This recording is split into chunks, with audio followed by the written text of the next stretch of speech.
Good evening, ladies and gentlemen, across the nation, around the world, wherever you may be. This is the NECA King, and today we are down in the sewer lair trying out something new here, something never been tested before. Looks like it's time for some Batman, okay? The Batman. Are we turning into a Batman channel? 2 of the 3 last unboxings have been fucking Batman unboxings.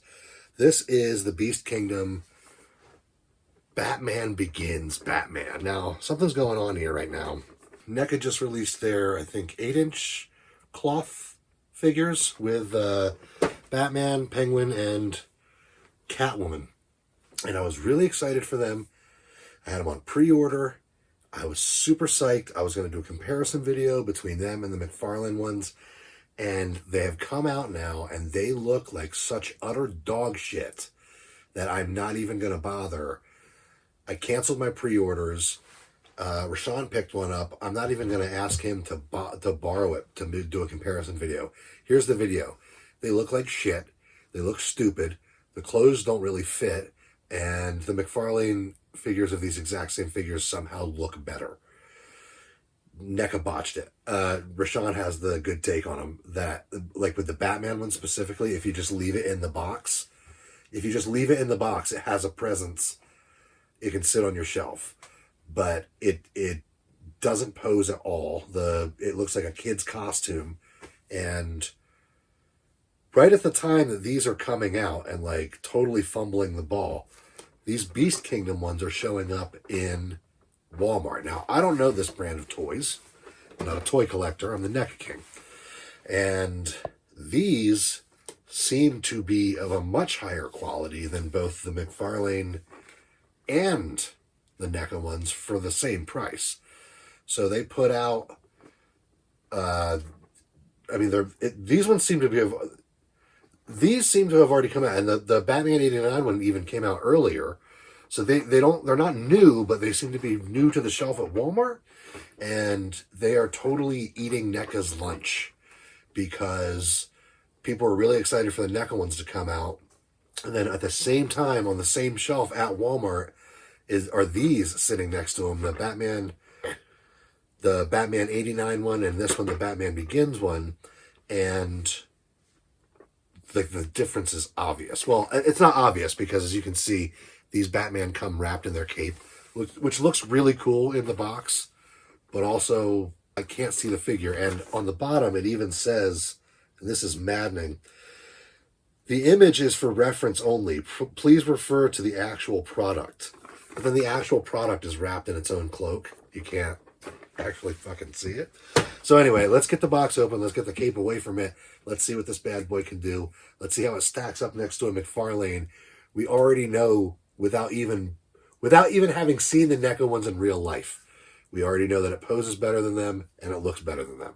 So let's just open this up and compare it to some McFarlane ones that I have. Here we go. Well, wow, I must say, I don't know if I've ever flipped on a figure this quick before.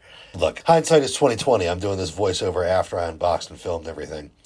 But let's go back to that after we look at it. Figure looks great. Comes with just enough accessories to keep a person a little happy. You got extra hands. You got a couple little batarangs, a smoke bomb. You've got a grappling hook. And they all fit in the hands pretty well. They could have grasped the batarangs a little bit better, but they do hold. Of course, a different scale than the NECA figures. I got them next to the Worms of Madness there for scale. Much bigger. Kind of makes a problem on my shelf because I never thought that I would be the kind of person who said this. It doesn't really scale with anything I have. And then also it does this weird thing where it doesn't stand up perfectly. Like it doesn't stand up straight. Like the knees are always kind of bent. Always in a little bent position. The posability of this thing is weird. We'll get to that in a minute again. Cape looks great, but like mine came kind of looking dirty. I'll try to zoom in on it a little bit, but it looks like, Batman hasn't cleaned his cape in a couple of nights. That's probably a factory defect QC issue type thing, but still very disappointing. The more I looked at and played with this figure, the less I enjoyed it and liked it. You can get some cool posing out of it, but it's got really flimsy joints, like worse than the Super 7 Ninja Turtle joints. it's hard to build a structure with the figure that stands on its own. Again, I didn't use any stand, except for the flight stand parts. I didn't use any stands or museum wax when I was posing this here. So you can get him in decent poses, but how do I say it? It's easier to get him in a shitty pose than it is to get him in a good pose, okay? Like, the figure lends itself to goofy poses, as we'll see towards the end of the video. And you can get him in some kind of good poses, but it's hard to describe. It's hard to get him in the poses with the figure not being as solid and rigid as I'm used to with NECA figures. NECA figures do have a solidness to them and a weight to them. This is an extremely light figure. It's got very hollow feeling. It doesn't have any weight to it. And that kind of makes it difficult to pose. Maybe it's just that I'm used to posing NECA stuff, and I'm kind of in my own world of my own little physics or whatever. But this was a little tough to pose, not because of the articulation. It's got plenty of articulation. It just doesn't have any weight to it. And it kind of wants to default to like weird little funky poses instead of like badass ones. So it's kind of a problem. It's also got enormous Michael Keaton Batman neck problems. You cannot turn the head on this figure at all. Huge fucking problem. Like, you can't turn it at all. It's worse than the Tiger Claw. At least the Tiger Claw, you can go from side to side. With this, you can't move it at all. You have to rely on the upper chest for all of the movement, which I know is Batman lore accurate. He asks in the second movie for a different cowl that he can use to see better. But my God, does it get in the way of the posing of the character? You can never get him to look at anything. I even tried to pop it off the head peg and like set it on in different ways, but the cowl makes it impossible. The cowl adds a rigidity to the bottom of it that makes it look really stupid if it's not completely on.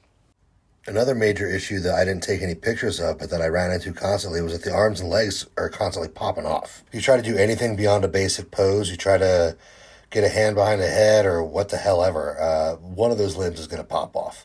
And it's extremely disappointing. The joints, everywhere, the joints are kind of wobbly, weak, and just waiting to come apart.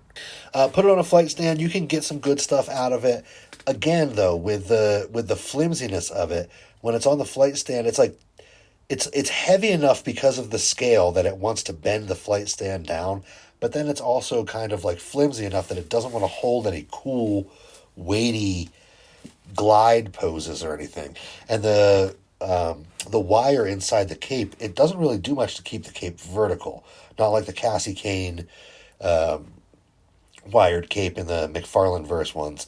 This one, like the cape, the wired cape will make it flow around the figure, but you can't get it to go vertical at all. So if he's jumping or leaping or gliding, it's difficult to make the cape look as good as it should for a wired cape. And I think that there's so much fabric on it. It's a huge cape, which is cool because you can get a lot of dramatic posing. You can wrap it around him, like when he's standing on top of the building in that one part. Looks great, but also I think it weighs down the wires, so you can't get the functionality out of it that you want. And that's kind of like the epitome of this figure here. You want it to be something more than it is. Like it's almost to being like a really badass, posable figure with a lot of presence. And you know what? Now that I'm watching the video back, it looks great on video, but then in your hand while you're posing it, the toyness becomes apparent when it's in your hand. Rather than like the NECA statuette thing where it's like heavy and it's got weight. This is very light. It's very much a toy. And great looking, articulate, posable, but still a toy. And I like looking at it here in the videos, but when it's actually in your hand, it's kind of a pain in the ass. So I think that for this one, the keeper is find a very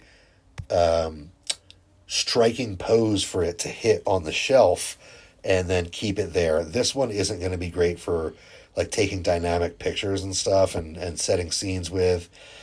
He's going to be great for striking a pose on a shelf and keeping it like one way forever, I kind of think. Because it looks great, but it doesn't move amazing. For all the articulation, it doesn't really pose that great, which is weird. But anyway, like I said, it lends itself to some silly poses. Kind of automatically fell into like some Batman dancing poses, like Adam West dancing poses and stuff. So it's easier to get that's the thing about this figure. It's easier to get a silly pose out of it than it is to get a badass pose out of it. But you can get poses out of it. So anyway, Batman's a little sad that I wasn't as excited about playing with him as I was at the beginning of the review, but he'll live. Anyway, thanks for stopping by. We're in the middle of the summer sizzler, and in just a little while we're going to be premiering a $10,000 shelf. I think that's in just a few days. Anyway, thank you guys. Thanks for stopping in. This is the NECA King. I'll talk to you later. Bye.